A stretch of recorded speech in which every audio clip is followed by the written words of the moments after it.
एक ऐसा जवान जिसने कमांडो की ट्रेनिंग ली, जो खुद लोगों की सुरक्षा करता था, अगर वही बिना कोई सुराग छोड़े लापता हो जाए तो मामला कितना ज्यादा खतरनाक रहस्य बन सकता है। यही कहानी है पुलिस कांस्टेबल अभिषेक शर्मा की। एक ऐसा केस जिसने राजस्थान पुलिस को उलझाकर रख दिया। राजस्थान के बूंदी जिले में रहने वाले 30 साल के अभिषेक शर्मा जो पुलिस लाइन में तैनात थे। हाल ही के अभिषेक कमांडो ट्रेनिंग भी ले चुके थे। घर में माँ, पिता, बहन और उनकी पत्नी और एक छोटी बेटी। ऊपर से सब कुछ बिल्कुल सामान्य दिख रहा था, लेकिन अंदर ही अंदर उनकी जिंदगी में बहुत ही कुछ चल रहा था। 28 अगस्त 2019 शाम के लगभग 7 बज रहे थे। अभिषेक अपना बैग उठाते हैं और घर वालों से कहते हैं कि रात मेरे लिए खाना मत बनाना, मैं कल सुबह तक कहीं से वापस आ जाऊंगा। इसके बाद वो बाइक लेकर घर से निकल जाते हैं और यहीं से शुरू होती है एक ऐसी कहानी जिसने सबको हिलाकर रख दिया।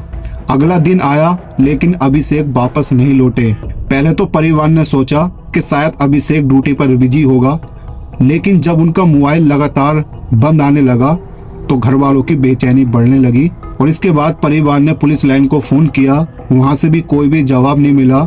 और ये सब सुनकर सभी परिवार वालों के होश उड़ गए, क्योंकि अभिषेक ने ड्यूटी ही ज्वाइन नहीं की थी।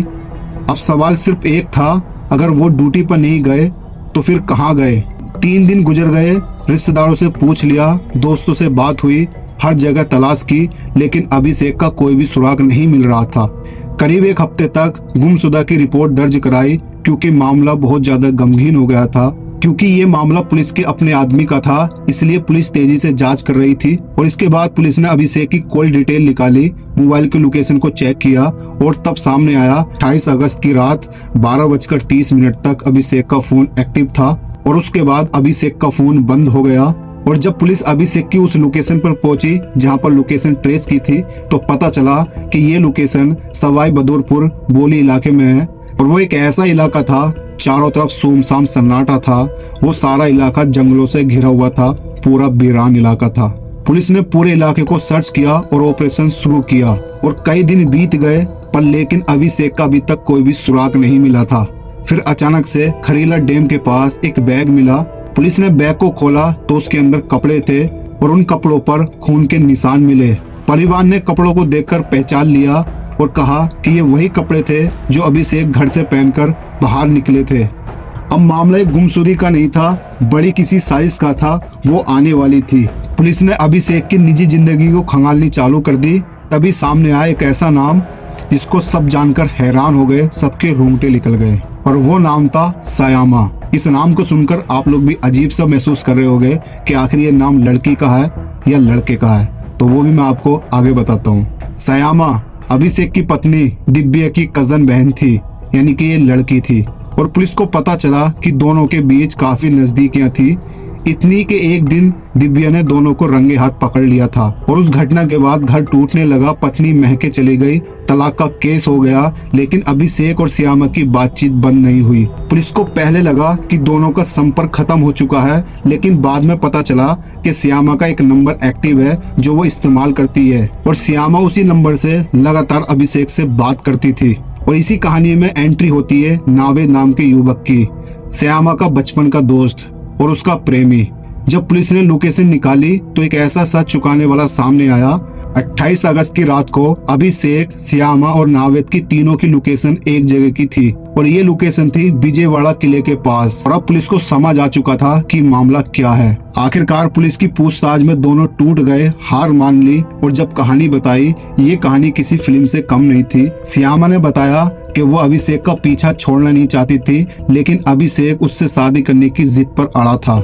और दूसरी तरफ श्यामा नावेद से प्यार करती थी। और तभी दोनों ने मिलकर एक ऐसा खतरनाक प्लान बनाया। और 28 अगस्त की शाम को श्यामा ने अभिषेक को बहाना लेकर बुलाया। और बहाना ये था कि आज बर्थडे का सेलिब्रेशन है। अभिषेक खुशी खुशी वहां पर पहुंच गया, लेकिन उसे क्या पता था कि ये उसकी जिंदगी की आखिरी रात होने वाली है। सुनसान खंडर, चारों तरफ सिर्फ सन्नाटा था। वही छिप कर बैठा था नावेद, उसके हाथ में था लोहे का सरिया। जैसे ही मौका मिला तो उसने पीछे से अभिषेक पर हमला कर दिया। अभिषेक जमीन पर गिर गया।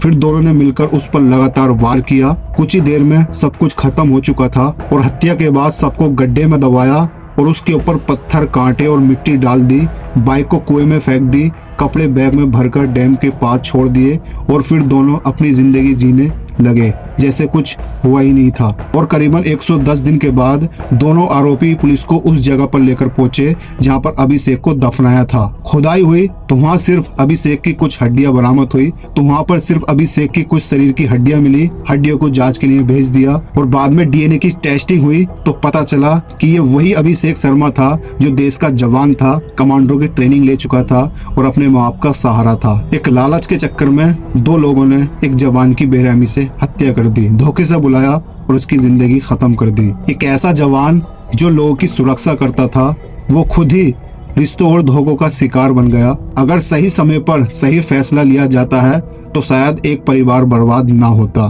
धीरे धीरे सब कातिल का पता चल गया। जो जवान दूसरों की सुरक्षा करता था वो अपनी सुरक्षा नहीं कर पाया। आपको क्या लगता है इस मामले में सबसे बड़ी गलती किसकी सामने आ रही है? आप अपनी राय कमेंट करके जरूर बताना। वीडियो पसंद आया हो वीडियो को लाइक शेयर करें और ऐसी सच्ची घटनाओं पर वीडियो देखने के लिए चैनल को सब्सक्राइब करना ना भूलें।